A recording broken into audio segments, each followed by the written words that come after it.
That's enough! He's had enough! Get him out of here! Let's face it, being locked up behind bars is no walk in the park. But what's even crazier is the fact that all types of criminals are thrown together in one place. Sure, prison is supposed to keep the worst impulses of these people in check, but there are some inmates who are simply too menacing for anyone's comfort. Chicatilo, на основании статьи 40 назначить в виде смертной казни. In this spine-chilling video, we'll take you through the top 15 most feared and sinister prisoners to ever set foot in a penitentiary. And trust us, even the most experienced prison wardens get the shivers when they see these guys.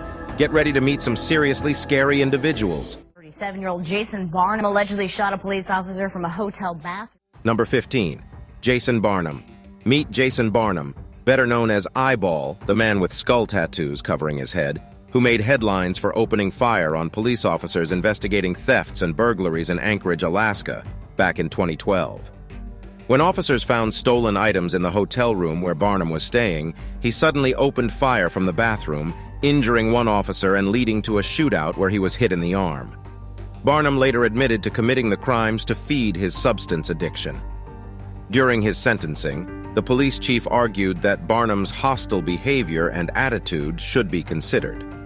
Barnum, however, was reflective and admitted to being in the wrong. Although not the most hardened criminal, his violent tendencies and unique appearance make him a figure no one would want to share a prison cell with.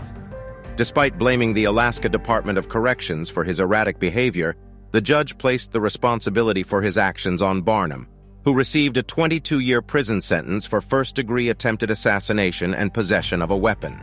With already 2 years served, According to charging documents, Barnum admitted to stealing from homes to feed his heroin addiction. Barnum will face parole upon release in his mid-50s.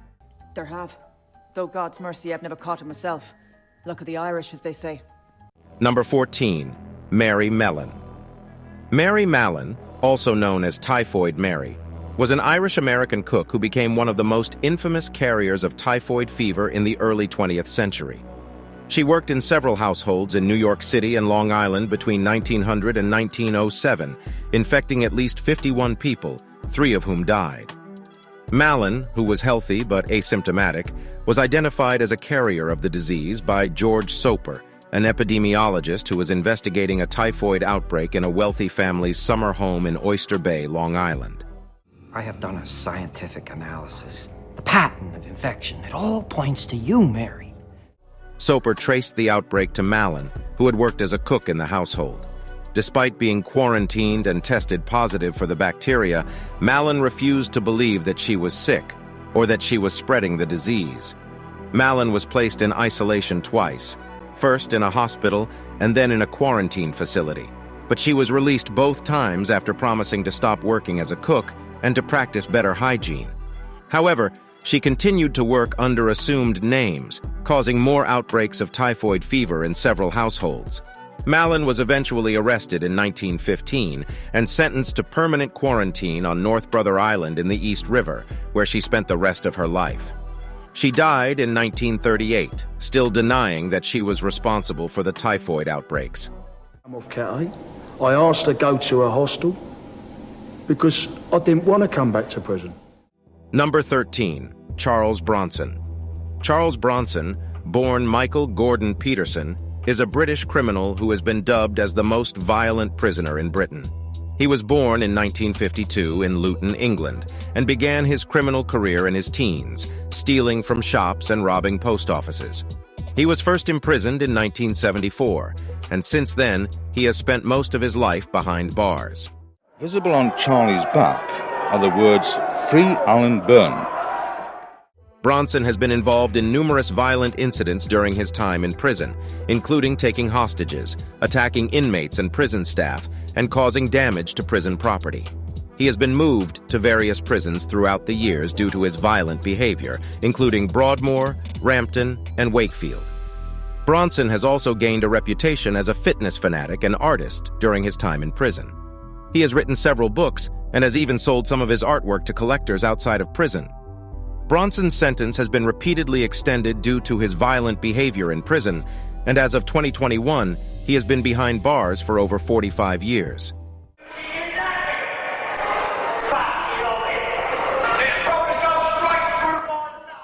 Despite several parole hearings, he has yet to be released from prison.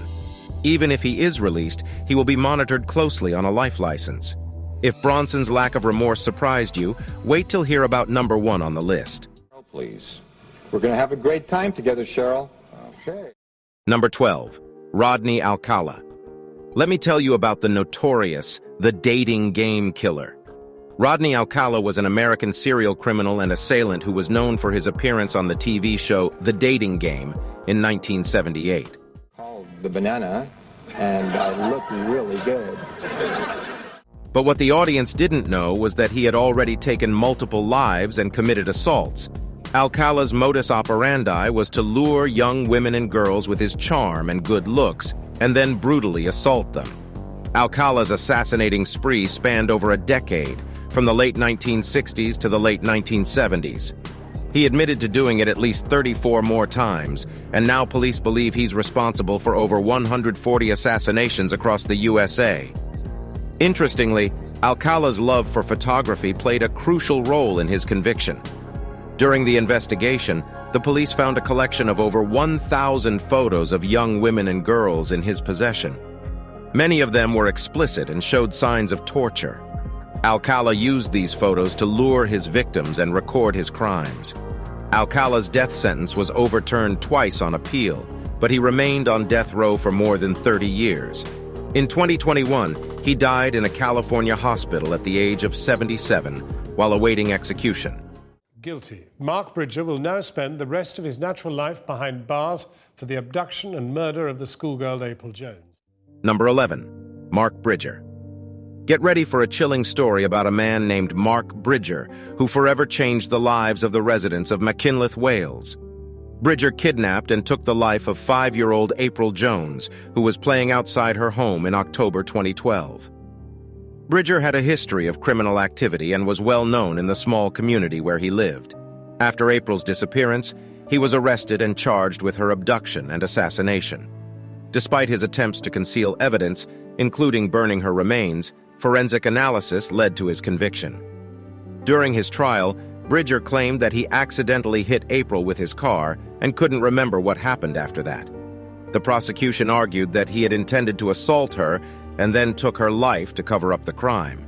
The jury agreed and found him guilty of assassination, abduction, and perverting the course of justice. My dog's been kidnapped. I live with the dog. Able to stay still for me for a moment. Oh, hang on. Val, can you speak to them for me? Bridger was sentenced to life in prison, but that wasn't the end of his troubles. A few years later, one of his fellow inmates was released from prison and revealed something chilling.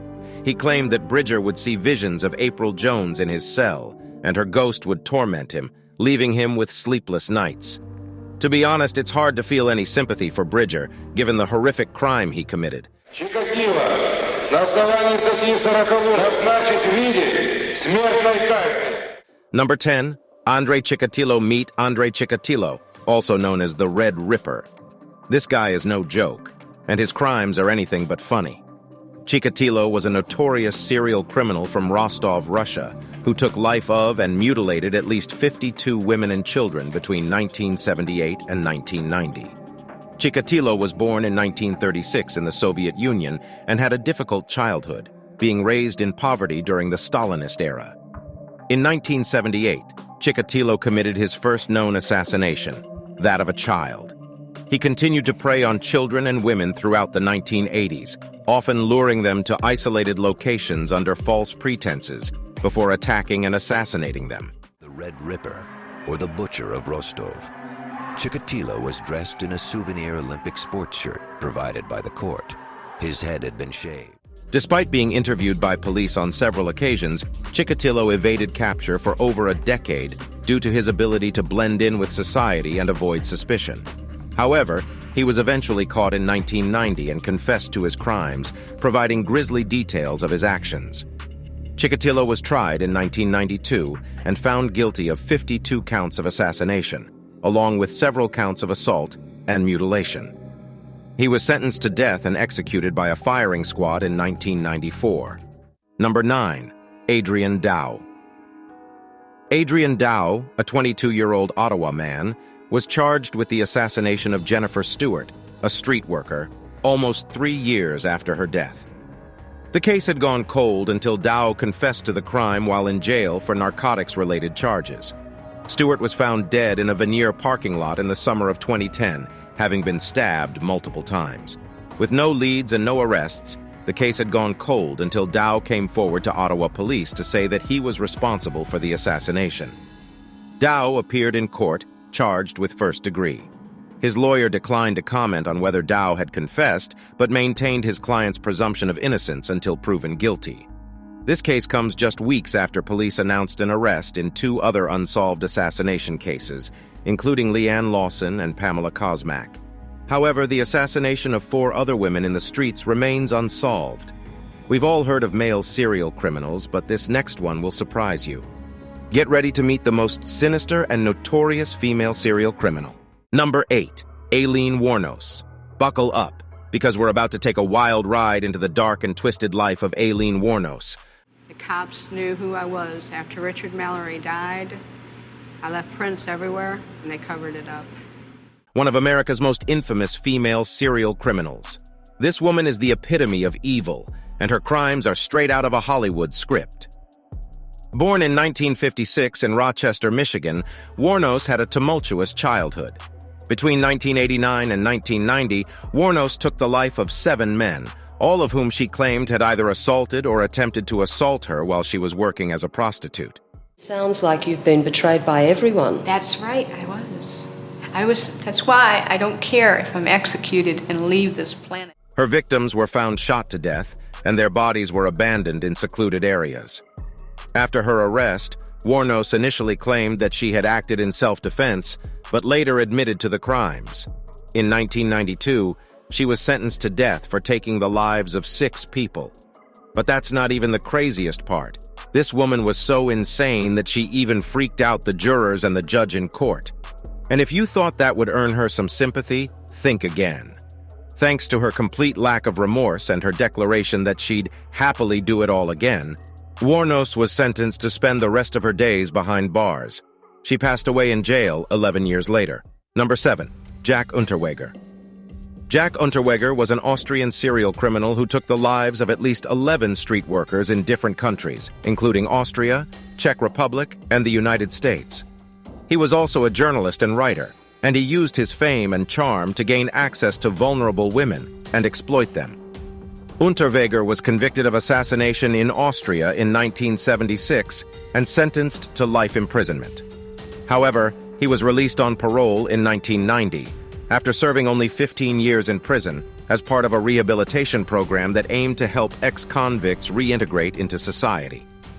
After his release, he became a media personality and even wrote books and plays that were performed in theaters. But his release was a grave mistake. Unterweger used his newfound freedom to continue his assassinations. In 1992, Unterweger was finally arrested in Miami, Florida, and extradited to Austria, where he was charged with the assassination of 11 women. He was found guilty of all charges and sentenced to life imprisonment without the possibility of parole. Unterweger took his own life in prison in 1994, using a shoelace to hang himself in his cell.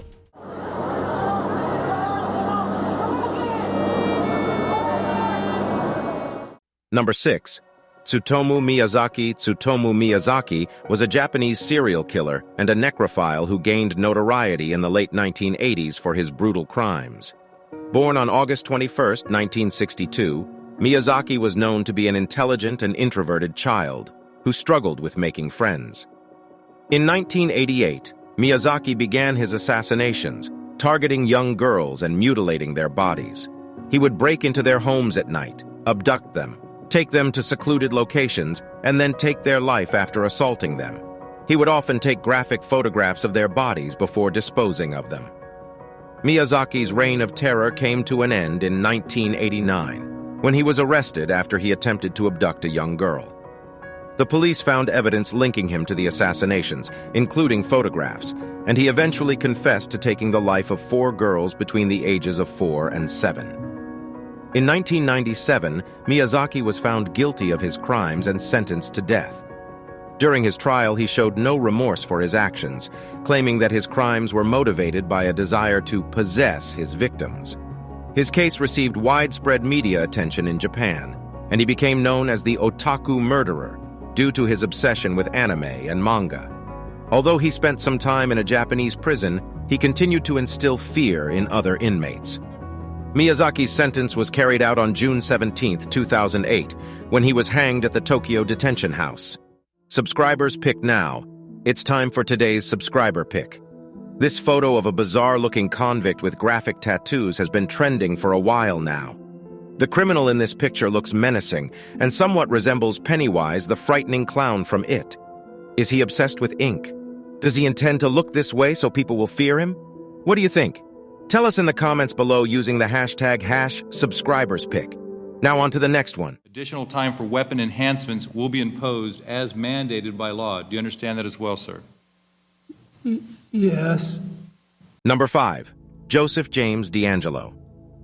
Joseph James DAngelo is an American serial criminal who was active in California during the 1970s and 1980s. He is also known as the Golden State Killer and the original Night Stalker. DAngelo was finally arrested in 2018, more than 40 years after his crimes began. DAngelo's crime spree started in 1974, when he began burglarizing homes in the Sacramento area. He soon escalated to assault and assassinations, attacking couples in their homes and sometimes taking the life of both partners. He took at least 13 lives, was involved in more than 50 assaults, and I'm really sorry to everyone I've hurt. And over 100 burglaries between 1974 and 1986, spreading terror throughout California. Despite the massive effort of law enforcement to capture him, DAngelo managed to evade arrest for decades. However, in 2018, DNA evidence linked him to the crimes, and he was finally arrested and charged with multiple counts of assassinations and assaults. In June 2020, DAngelo pleaded guilty to 13 counts of first-degree and 13 counts of kidnapping with intent to commit robbery, along with numerous other charges. He was sentenced to life in prison without the possibility of parole in August 2020. What's particularly chilling about DAngelo's case is that he used to be a police officer himself, which gave him an advantage in evading law enforcement. It's unsettling to think that this dangerous man was able to commit such horrific crimes and evade capture for so long. Number 4. Michael Campbell. Michael Campbell is a notorious pedophile who has been nicknamed the world's scariest criminal due to his heavily tattooed face. He was recently charged with attempting to assault a woman while she slept beside her boyfriend in Missouri. The 46-year-old has been described as a persistent offender and faces a possible life sentence if convicted. According to court documents, Campbell allegedly pulled down the woman's pants and underwear while her boyfriend was asleep next to her. The boyfriend woke up and chased Campbell out of the property as he fled on a bike. Campbell denied the charges, claiming that the woman had made advances towards him inside a bathroom, but he refused due to his curfew. Campbell has a lengthy criminal record, including a conviction for assault, property damage, and violating an order of protection. He has also been charged with third-degree assault for repeatedly punching a man in the face for not flushing the toilet after using it. Additionally, he was found guilty of attempted in the first degree for an incident in Denver, Colorado in 1995 when he was 20 years old. He was accused of attempting to assault a teenager. Currently, Campbell is being held on a $100,000 bond in a Missouri County jail while he awaits trial. Diego, the people of the state of California. Plaintiff versus Weldon K. McDavid, defendant. Number 3. Diana Lovejoy. Diana Lovejoy is a woman from Carlsbad, California, who was convicted of conspiracy to take life and attempted assassination in 2017. Lovejoy was married to Greg Mulvihill, but the couple was in the process of getting a divorce, and their relationship was tumultuous. Lovejoy hired her shooting instructor, Weldon McDavid Jr., to take the life of her husband, offering him $2,000 up front and another $25,000 after the deed was done. Thankfully, Greg survived the attempted attack. During the trial, Lovejoy claimed that she did not intend for anyone to be assassinated and that she had only hired McDavid to scare Mulvihill into dropping the custody battle for their son. However, the jury did not believe her and found her guilty of both charges. Lovejoy was sentenced to 26 years to life in prison, while McDavid received 50 years to life. You're saying Paul's lawyer took a number of articles from him? Well, from what I understand, his lawyer took basically everything. Number 2. Carla Homolka. Carla Homolka is a Canadian serial criminal who, together with her husband Paul Bernardo, was responsible for the assault, torture, and assassination of at least 3 young girls in the early 1990s. Homolka and Bernardo were known as the Ken and Barbie killers, due to their good looks and apparent normalcy. They met in 1987 and began a relationship shortly thereafter, eventually getting married in 1991. Together, they began to commit a series of horrific crimes. Their first known victim was Homolka's younger sister, Tammy. In 1990, the couple drugged Tammy with sleeping pills and assaulted her while she was unconscious. Tammy choked on her own vomit and passed away, but Homolka and Bernardo claimed that it was an accident and that Tammy had simply consumed too much alcohol. After Tammy's death, Homolka and Bernardo began targeting other young girls. They abducted and assaulted teenagers Leslie Mahaffey and Kristen French, both of whom were eventually assassinated. Homolka participated in the assaults and assassinations and also helped to dismember and dispose of the bodies. In 1993, Homolka and Bernardo's crimes were finally uncovered after they were arrested on suspicion of kidnapping another young girl. During the investigation, police discovered videotapes that the couple had made of their crimes. Homolka made a deal with prosecutors to testify against Bernardo in exchange for a reduced sentence. She was ultimately sentenced to 12 years in prison for her role in the crimes, but was released after just 10 years in 2005. Thomas Silverstein was held at the Supermax prison in southern Colorado. Number 1. Thomas Silverstein. Thomas Silverstein was an American criminal who was known for being one of the most isolated prisoners in the U.S. federal prison system. He was born in 1952 in Long Beach, California. Silverstein began his life of crime at a young age, and by the time he was 19 years old, he was already serving time in prison for burglary. In 1977, while serving time at the United States Penitentiary, Leavenworth, Silverstein took the life of a fellow inmate in a dispute over a drug deal.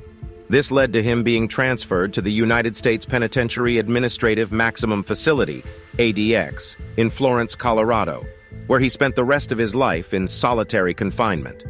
While at ADX, Silverstein became infamous for his violent behavior, including taking the lives of 2 other inmates and a guard. He also attempted to take the life of another guard, which resulted in him being placed in a specially designed cell that prevented any physical contact with guards or other inmates. Despite being in solitary confinement for more than 35 years, Silverstein continued to cause trouble and was considered one of the most dangerous inmates in the federal prison system. Thomas Silverstein died on May 11, 2019, at the age of 67. Despite being the most feared criminals in the world, we don't have to worry about them as they're all behind bars and thankfully aren't getting out anytime soon. But the thought of a person in prison being so evil does make you wonder about all the other monsters out there who haven't been caught yet. See you in the next one.